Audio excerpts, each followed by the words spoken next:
예, 오늘은 주님 오실 날을 준비하라 라는 제목을 가지고 함께 말씀을 나누도록 하겠습니다.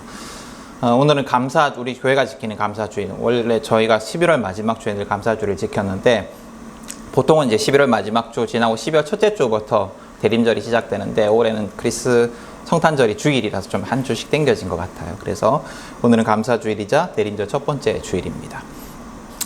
오늘은 교회의 절기로, 교회의 그 달력으로 새로운 한 해가 시작되는 주일입니다. 우리 달력으로도 이제 한 해가 한 달 정도밖에 남지 않았습니다. 1년이 이제 다 지나가고 있어요. 지난주에 제가 그 한 주 동안 감사의 그 제목들을 한번 떠올려 보자라고 말씀을 드렸는데 한 주 동안 어떻게 생각해 보셨는지 모르겠습니다. 저도 한 해를 이제 돌아봤는데요. 한 주 동안 큰 어려움 없이 잘 지내고 또 우리가 기쁜 얼굴로 이렇게 함께 예배를 드리는 것, 이게 참 제일 기본적인 감사 같더라고요. 그래서 되게 감사했습니다. 지난주 이제 저희 개인적인 얘기를 좀 말씀드리면, 지난주 저희 아버지께서 이제 그 장로 은퇴를 하셨거든요. 은퇴식에 참석을 했었습니다. 저희 모교회, 제가 어릴 때부터 다니던 교회에 참석을 했었는데, 아버지뿐만 아니라 이제 여러분들이 은퇴를 하셨어요. 근데 이제 은퇴식을 보고 있는데 참 이렇게 마음이 먹먹하더라고요. 왜 그럴까 생각을 해보니까, 제가 이제 인생을 조금씩 살아가다 보니까 한 교회에서 70살까지 건강하게 섬긴다는 자체가 참 쉬운 일이 아니다라는 생각이 들었던 것 같아요. 그래서 마음이 좀 먹먹했던 것 같아요. 제가 모교회라서 이제 아는 분들이 많이 있는데, 젊은 시절 병으로 떠난 분들도 있고, 또 지금 병 중에 계시는 분도 있고, 또 특별히 교회를 아예 떠나신 분들도 막 이렇게 있거든요. 이제 그런 분들을 생각을 하니까 한 교회에서 70세까지 봉사를 한다, 한 교회에서 70세까지 주님을 섬기며 신앙생활을 한다라는 것이 정말로 쉽지 않은 일이다라는 생각이 들었습니다. 그래서 우리가 아직 이제 70살은 안 되었지만 지금까지 주님 안에서 주님을 예배하고 살아간다는 것, 이게 정말로 큰 감사의 제목이다라는 생각도 또 한 주간 들었습니다. 지난주 목장 예배 때 그 전사님이 이런 얘기를 했었어요. 주인이 누군가에 따라서 그 주인이 기르는 동물의 인생이 결정된다. 하나님이 주인 되신 우리가 얼마나 감사한가, 이런 얘기를 나눴었습니다. 그 지난주에 기도 제목 혹시 기억나시는지 모르겠는데, 우리가 모든 아이들이 충분한 사랑과 보호를 받게 해달라고 기도를 했었습니다. 그때 말씀드리면서 이제 그 주일 전 토요일이 아동학대 방지 예방의 날이다라고 말씀을 드렸고, 그 한 주간이 아동학대 예방 주간이라고 말씀을 드렸습니다. 지난주 한 검사의 책을 읽었어요. 임은정 검사라고 혹시 아시는지 모르겠어요. 하여튼 그 검사님의 책을 읽었는데, 그 책에 이제 이 검사가 아동 상해 치사 사건, 아동이 맞아 죽은 사건에 대해서 구형을 하면서 쓴 논고문이 실려 있었습니다. 이제 검사가 이제 이렇게 처벌을 해주십시오라고 하면서 논고를 이렇게 읽는다고 합니다. 거기에 보면 이렇게 적혀 있었어요. 제가 잠시 읽어드릴게요. 아빠에게 맞지 않았으면 좋겠다는 소망만을 가진 채 세상을 향해 날갯짓 한번 못 해보고, 엄마에게 외면당한 채 아빠라고 불렀던 자에게 얻어맞아 방에 갇혀 죽어간 한 아이를 생각합니다. 아빠에게 맞아 신음하며 죽어간 오빠 옆에서 발을 동동거리며 어찌할 바를 몰라 했을 한 여자아이를 생각합니다. 그 여자아이가 죽어가는 오빠를 지켜보며 얼마나 무서웠을지, 집에 돌아오지 않는 엄마를 얼마나 기다렸을지, 누구 하나 와주지 않는 세상이 얼마나 원망스러웠을지를 우리는 헤아릴 수 없습니다. 아버지 학대와 어머니의 방임 속에서 죽은 아이의 사건이었어요. 아까 그 동물의 주인 얘기를 했었지만, 부모가 어떤 사람인가에 따라서 아이의 인생이 좌우됩니다. 그런데 참 감사하게도 사랑 많으신 하나님께서 모든 인간들을 사랑하사 모든 인간들의 부모 되어 주심이 얼마나 감사한 일인지 모르겠어요. 또 우리가 그 사실을, 여기 모인 우리가 그 사실을 들어 알고 거부하지 않고 믿음으로 받아들여서 하나님의 자녀인 것을 깨닫고 살아가는 것이 얼마나 감사한 일인지 또 모르겠습니다.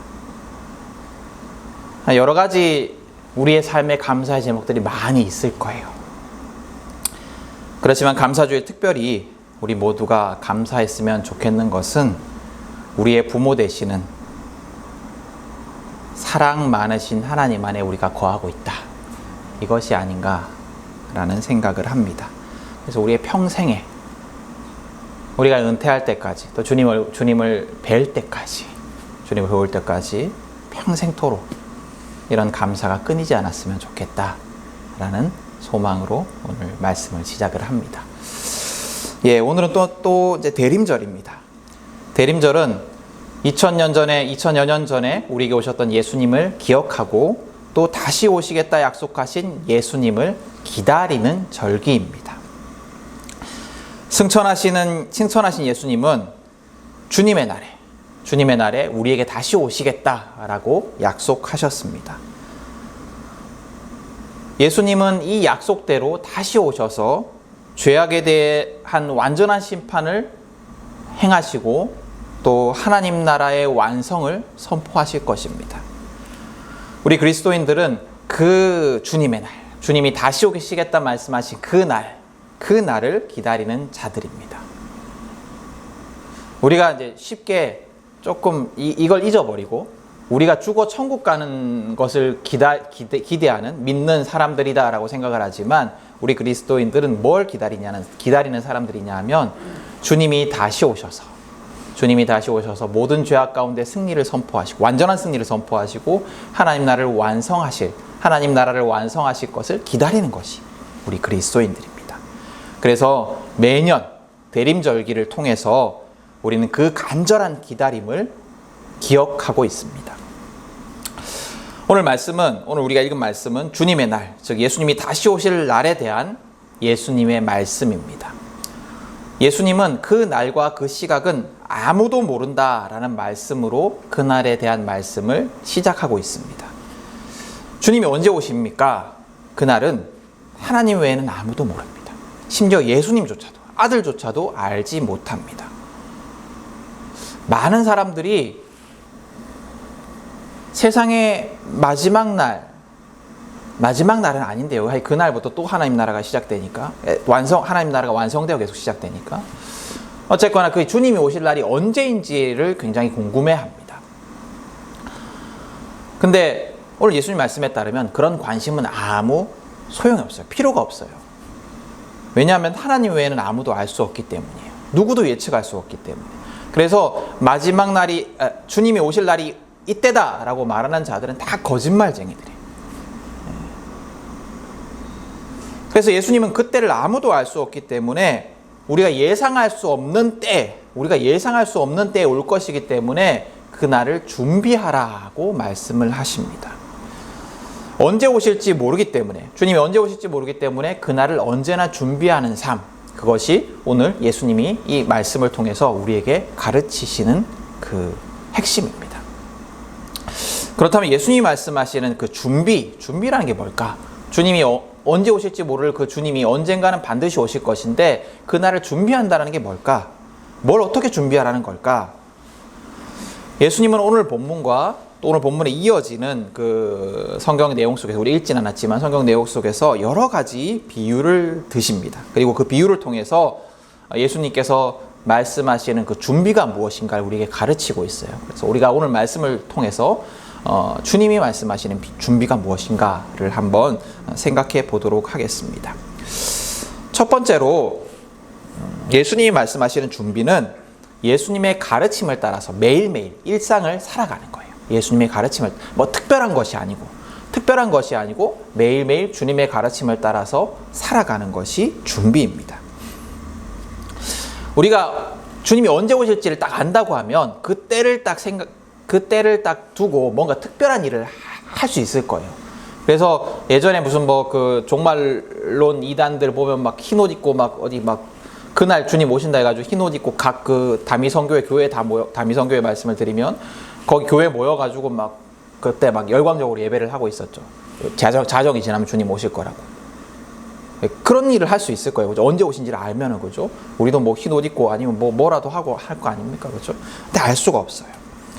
오늘 예수님 말씀 속에서도 노아의 홍수 때 이 이야기를 이야기를 예로 드시면서 사람들이 먹고 마시고 장가가고 시집가면서 지내다가 사람들이 먹고 마시고 장가가고 시집가면서 지내다가 종말의 날을 맞았다라고 얘기를 해요. 아무도 모르는 때, 그냥 일상을 살아가는 때 홍수의 그 종말을 맞았다라고 얘기를 합니다. 또 예수님께서 오늘 읽은 말씀에 밭에서 일을 할 때, 맷돌을 갈 때 주님의 날이 임한다라고 말을 하고 있어요. 이게 다 뭐예요? 우리가 그냥 일상을 살아갈 때 주님의 날이 갑자기 임한다라는 겁니다. 주님의 날은 평범한 삶을 살아가는 순간에 임할 것입니다.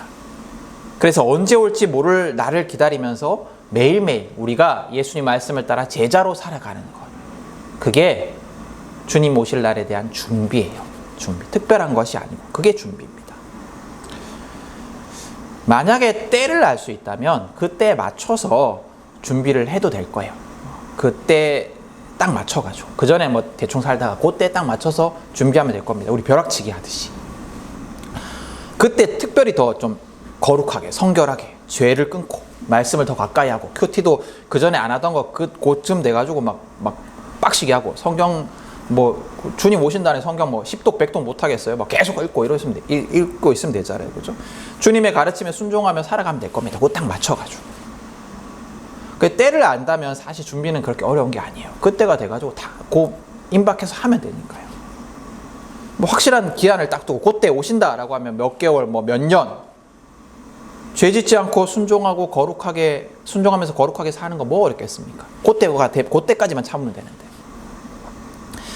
주님이 오실 날에 얻을 영광에 비하면 그게 뭐라도 어렵지 않을 거예요. 딱 그날 되면 다 사라질 재산, 그거 아둥바둥 들고 있을 필요 없이 다 나눠주고, 어려운 사람 다 도와주고, 착한 일 하고, 나랑 원수 졌던 사람들 찾아가가지고, 지금 며칠 안 남았는데, 용서 빌고, 내 정말 잘못했다 하고, 왜 못하겠어요? 그죠? 근데 그때를 알 수 없어요. 몇 년이 걸릴지, 며칠이 걸릴지, 우리가 알 수 없습니다. 도둑이 갑자기 찾아오듯이 절대 알 수가 없어요. 그렇기 때문에 특별한 준비를 한다는 것은 어려워요. 기약이 없기 때문에 어렵습니다. 그렇기 때문에 우리가 하루하루 매일매일 주님의 가르침에 충실하는 삶을 살아야 합니다. 하루하루 말씀과 기도 속에서 순종의 삶을 살아가기 위해서 애써야 합니다. 여러분, 예수님이 우리에게 명령하시고 맡겨주신 일들이 있습니다. 오늘 얘기 속에서도 주인이 종들에게 뭔가를 임무를 맡기잖아요. 그런 것처럼 우리에게 맡겨주신 것들이 있습니다. 사랑이 필요한 자들, 도움이 필요한 자들, 그런 자들을 돕고 사랑하라. 또 모든 생명을 아끼고 사랑하라. 이렇게 말씀하셨어요. 또 정의로운 삶, 정직한 삶, 하나님께 순종하는 삶, 하나님과 동행하는 삶, 이런 삶을 살아가라 우리에게 명령하셨습니다. 성경에 기록된 모든 말씀, 이게 다 우리에게 맡겨주신 그 예수님의 명령들이에요. 임무예요. 주인이 종에게 내가 갔다 올 테니까 너는 매일매일 이런 일을 해라. 너는 밭에 밭일을 계속하고 있어라. 너는 동물들을 잘 돌봐라.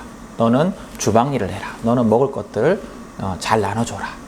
이런 걸 맡기듯이 예수님이 우리에게 내가 다시 올 때까지 너희는 이런 일들을 하고 있어라 라고 주신 명령이 성경이에요. 성경.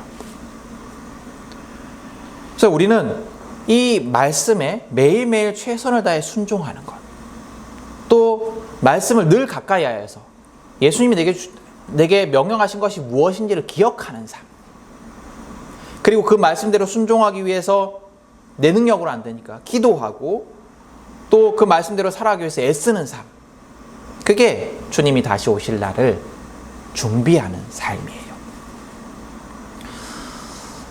예수님의 오늘 비유 속의 주인들은 종들에게 여러 가지 일들을 맡기고 떠납니다. 하인들을 통솔하고 먹을 것을 내어주라 하고, 또 우리가 읽은 뒤에 본문에 보면 달란트를 나눠주면서 이익을 남기라 라고 얘기를 하고, 그리고 그 명령, 그 주인이 준 명령에 순종하지 않는 자들을 책망하세요. 마찬가지로 예수님은 우리에게 말씀을 주셨어요. 성경을 주셨어요. 이렇게 살아가라 명령하셨습니다. 예수님이 우리에게 맡겨주신 그 일들을 성경을 읽고 들음으로써 기억하고, 또 그 말씀대로 살아가는 것, 순종하는 것, 그리고 그러기 위해서 간구하고 기도하는 것, 그것이 주님이 다시 오실 날을 간절히 기다리는 우리 그리스도인들이 해야 할 첫 번째 준비입니다. 두 번째로 준비는 미리 하는 거예요. 미리 하는 거. 때를 알 수 없기 때문에 마지막 순간이 돼서 준비할 수 없어요. 우리 읽은 본문의 바로 뒤에 24장 48절에 보면 나쁜 종, 신실한 종과 나쁜 종 이야기가 나오는데요. 나쁜 종은 주인이 늦게 올 것이라고 예상을 하고 주인이 한 명령, 맡겨준 명령들을 행하지 않고 동료를 때리고 술을 마시고 먹고 즐기다가 갑자기 찾아온 주인에게 벌을 받습니다. 또 뒤에 열처녀 비유도 있습니다. 신랑을 기다리던 처녀 중에 5은 신랑이 일찍 올 줄 알고 기름을 미리 준비하지 않고 있다가 늦게 온 신랑이 늦게 왔을 때 혼인잔치에 들어가지 못해요. 만약 때가 언제인지 알았다라면 나쁜 종은 그때 취해 있지 않았을 거예요. 만약 때가 언제인지 알았다라면 그 어리석은 5 처녀도 기름을 넉넉히 준비했을 겁니다. 그러나 그때는 알 수가 없기 때문에, 그때를 알 수가 없기 때문에 우리가 지금 미리 준비해야 합니다. 전도를 할 때 많이 듣는 이야기가 나중에 가겠다, 은퇴하면 가겠다, 뭐 이런 얘기들을 많이 합니다. 나중에 믿겠다, 좀 이따가 믿겠다, 지금 너무 바쁘니까 나중에. 또 어떤 이들은 이런 생각돼요. 지금부터 무슨 말씀대로 예수님의 말씀대로 그렇게 살면 너무 힘들고 뭐 귀찮고 좀 그러니까 나중에 한참 내 마음대로 살다가 즐길 거 즐기고 살다가 뭐 좀 죽을 때 다 돼가지고 그때 이제 좀 돌이키고 살면 되지. 뭐 극단적으로는 죽기 직전에 회개하고 믿으면 그럼 천국 갈 거 아니야, 이렇게 생각하기도 합니다. 그러나 여러분, 그때는 알 수 없어요. 우리의 인생의 마지막도 언제인지 알 수 없고 예수님이 다시 오실 심판의 날도 언제일지 우리는 알 수가 없습니다. 미리 알면 그때가 임박해서 준비해도 되겠지만 알 수 없기 때문에 미리 지금 이 말씀을 듣는 지금 주님께서 우리를 부르시는 바로 지금 즉시 주님의 명령에 순종하는 삶을 살아야 합니다. 세 번째로 주님의 날을 준비하는 그 준비는 뭐냐면 남이 해줄 수 없는 거예요. 남이 해줄 수 없는 것. 여러분, 부모의 신앙이, 가족의 기도가, 심지어 과거의 내 신앙이 마지막 날의 준비를 대신할 수 없습니다. 25장의 열처녀 비유를 보면 10명의 처녀들이 등불을 준비해야 했어요.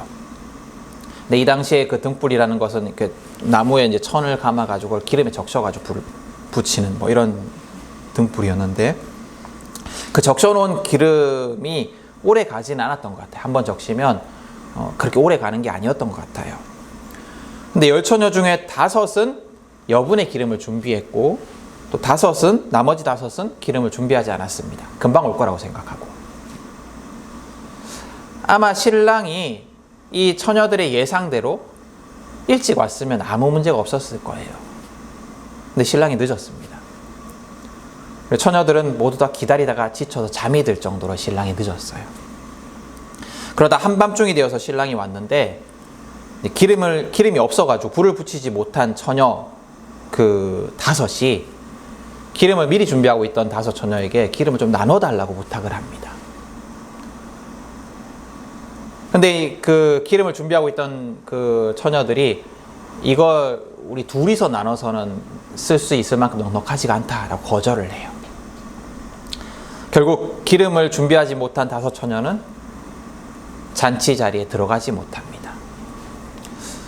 이야기를 보면서 뭐 야박하게 뭐 좀 나눠주지라는 생각이 들지 모르겠지만 이건 비유예요, 비유. 그러니까 이 비유의 핵심이 뭐냐면, 이 비유가 말하고자 하는 건 뭐냐면, 주님의 날을 준비하는 것은 남이 대신해 줄 수 없다라는 거예요.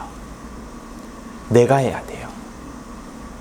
내 기도가, 내 신앙이 다른 가족의 구원을 위한 도구가 될 수는 있을 거예요. 그럼에도 남이 대신할 수는 없습니다. 또 반대로 가족의 기도가, 이웃의 기도가 나의 구원을 위한 도구가 될 수는 있겠지만 결국엔 내가 해야 되는 거예요. 스스로 우리를 사랑하시는 자애로우신 부모이신 하나님 안에 거해야 합니다. 마지막으로 준비는, 예수님 말씀하신 준비는 뭐냐면 이기심을 이겨내고 위험을 무릅쓰는 겁니다. 달란트 비유, 우리 오늘 본문 뒤에 달란트 비유를 보면, 우리 달란트 비유 잘 아시죠? 그죠? 주인이 이제 각 사람에게 달란트를 맡겨주고 떠납니다. 근데 종들의 입장에서, 그 달란트를 받은 종들의 입장에서 보면 달란트를 불리는 것은 자기들에게 아무 이익이 없어요. 주인 재산이 부는 거지 자기의 재산이 부는 게 아니에요. 그래서 1달란트 받았던 사람이 위험을 무릅쓰지 않은 거예요. 위험을 무릅쓰고 뭔가를 해가지고 잘 돼도 내게 아니고 못 되면 주인한테 욕 얻어먹을 건데 뭐 할라 이렇게 하겠냐, 뭐 할라 뭘 위험을 무릅쓰고 내가 하겠냐 라는 생각을 한 거죠. 그러니까 그 종의 입장에서 보면 굉장히 현명한 행동이에요. 굉장히 현명한 행동이죠. 그렇죠?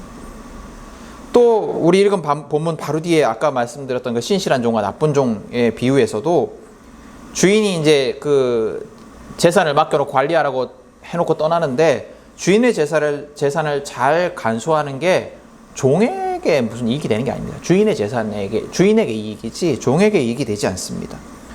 그래서 주인이 없는 동안에 즐기고 마시고 뭐 먹고 하는 것, 이게 오히려 종에게 있어서는 당장에는 더 이익이 되는 일이었어요. 하나님과 우리의 관계도 마찬가지예요. 우리가 소극적으로 내 신앙, 내 가족의 신앙만을 위해서 살아가는 것, 그게 정말 구원인지 모르겠지만 어쨌거나 나의 구원만을 위해 살아가는 것, 그래서 내 시간, 내 에너지, 내 돈, 이런 것들 손해보지 않는 것, 그게 이익 아니겠어요? 우리 입장에서는 딱 천국 갈 만큼만, 그렇게 해서 천국 갈지 모르겠지만 딱 천국 갈 만큼만 예수 믿는 것, 그게 우리의 입장에서 더 이익 아니겠습니까? 편하게 별나게 내가 손해보면서 내가 욕 얻어먹으면서 이웃 사랑하고 또 전도하고 내 시간과 에너지 소비하면서 봉사하고 헌금하고 하겠습니까? 저 편하게 교회 왔다 갔다 하고 예배만 깔끔하게 드리고 설교 들으면서 감동받고 위로도 받고, 그래 살아야지 이렇게 다짐하고 의무적인 헌금하고 그러고 교회 밖에 딱 나서면 끝. 그게 우리한테 더 이득이잖아요. 그렇지 않습니까? 우리 교회 맨날 제가 말하는 것처럼 가지고 회사에서 사랑하고 손해보고 갈등하고 그럴 필요 뭐 있겠어요? 이렇게 교회만 왔다 갔다 해도 구원 받는다 하는데, 그죠? 교회 밖을 나서면 더 이상 고민과 헌신, 손해 없이 그냥 행복한 가정, 성공한 삶을 위해 살아가는 세련되고 깔끔한 신앙생활. 그리고 천국 가면 딱 좋지 않겠습니까? 이 정도로 하면 우리 생각에 예수님이 너 진짜 날 위해 수고했다, 고생했다 라고 말씀은 안 하시더라도 너 구원 취소 이렇게까지는 말씀하지 않을 것 같지 않으세요? 딱 좋잖아요. 그죠? 이래저래 손익을 계산해 보면 딱 경제적인 선 아니겠습니까? 근데 예수님은 그게 아니라고 말씀하세요. 그래서는 안 된다고 말씀하십니다. 우리는 그래도 구원은 받을 거야. 그래도 이 정도 신앙생활하면 주님이 다시 오실 그때 나도 하나님 나라의 영화를 누리게 해주시겠지 라고 기대하지만, 그래도 이 정도면 좋은 신앙이야, 나 믿음 있는 사람이야, 그래도 내가 교회 다녀, 나쁜 믿음은 아니야, 그래도 내가 이 정도는 다 하는 사람이야 라고 생각하겠지만, 예수님은 딱 그런 마음, 딱 그런 마음으로 달란트를 묻어두었던 종에게, 딱 우리와 같은 그런 마음으로 자기가 받았던 한 달란트를 땅에 묻어두었던 그 종에게 이렇게 말씀을 하십니다. 25장 30절이에요. 이 쓸모없는 종을 바깥 어두운 데로 내쫓아라. 거기서 슬피 울며 이를 가는 일이 있을 것이다. 우리는 딱 그 정도만 해도 예수님이 나에게 너 구원 취소, 너 구원 못 받아 라고 말씀하지 않을 것 같은데, 예수님은 이렇게 말씀하시는 거예요. 이 쓸모없는 종을 바깥 어두운 데로 내쫓아라. 거기서 슬피 울며 이를 가는 일이 있을 것이다. 예수님이 말씀하시는 주의 날을 준비하는 것은 나의 이익만을 생각하는 이기심을 버리고 주인을 위해서, 예수님을 위해서, 하나님을 위해서 나를 버리는 삶을 살아가는 것, 그것이에요. 여러분, 하나님이 나를 위해 존재하는 것이 아닙니다. 물론 하나님이 나를 위해서 예수님을 보내주셨고, 또 예수님이 나를 위해서 죽으시고 승천하시고 다시 오실 것이지만, 그건 하나님의 큰 사랑 때문이지, 하나님이 나를 위한, 나의 행복을 위한, 나의 어떤 쾌락을 위한, 나의 어떤 영화로운 삶을 위한 도구가 아니에요. 하나님은 나를 위한 도구가 아니십니다. 우리가 주를 위해 살아야 하는 거예요. 예수님이 다시 오실 때 예수님은 이기적인 그리스도인들을 책망하실 겁니다. 나의 행복만을 생각하던 자들을 크게 책망하실 겁니다. 반대로 주님의 명령을 따르기 위해서, 주님을 위해서 아파하고 눈물 흘리고 배고파하고 고난받는 자들을 기억하시고 칭찬하실 것입니다. 주님의 날을 기다리며 하는 준비는 이런 겁니다. 주님을 위해 살아가는 삶, 주님을 위해 희생하는 삶, 그게 마지막 날을, 주님의 날을 위한 준비. 근데 그렇게 희생을 할 때, 우리가 그렇게 희생을 할 때 그건 희생이 아닐 겁니다. 내가 생각해 보십시오. 내가 버리는 것도, 내가 주님을 위해 드리는 것도 사실은 내 것이 아니고 주님이 주신 겁니다. 또 주를 위해 헌신하는 나를 주님이 더 큰 것으로 채워주실 것입니다. 그래서 우리가 주를 위해 하는 헌신은 사실은 손해가 아니에요. 여러분, 우리 그렇게 주님을 위해서 손해와 희생과 위험을 무릅쓰는 준비의 삶을 살아가지 않으시겠습니까? 오늘 말씀은 아무도 알 수 없는 주님의 날, 주님이 다시 오실 그 날에 대한 말씀입니다.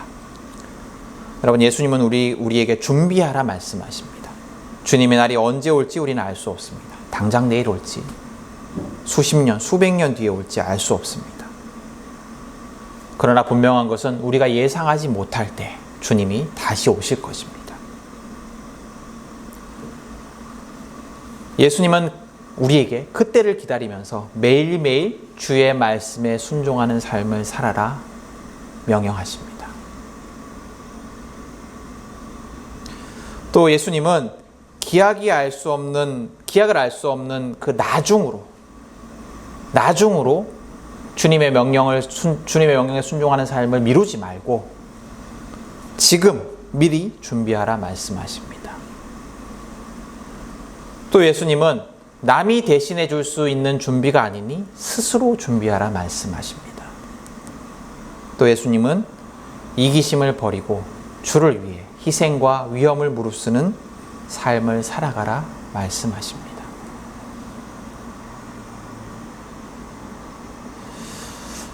여러분, 오늘 말씀은 사실은 굉장히 무서운 말씀입니다. 왜냐하면 예수님이 이 말씀을 누구에게 하셨냐면 제자들에게 하셨기 때문이에요. 제자들에게 이 말씀을 하시면서 경계하세요. 또 예수님의 비유 속에 있는 종들, 심판받는 종들도 보면 한 주인에게 속한 종이었어요. 그러나 한 주인에게 속한 모든 종들이 다 칭찬을 받는 것이 아니고 어떤 이는 쫓겨나고 어떤 이는 칭찬받습니다.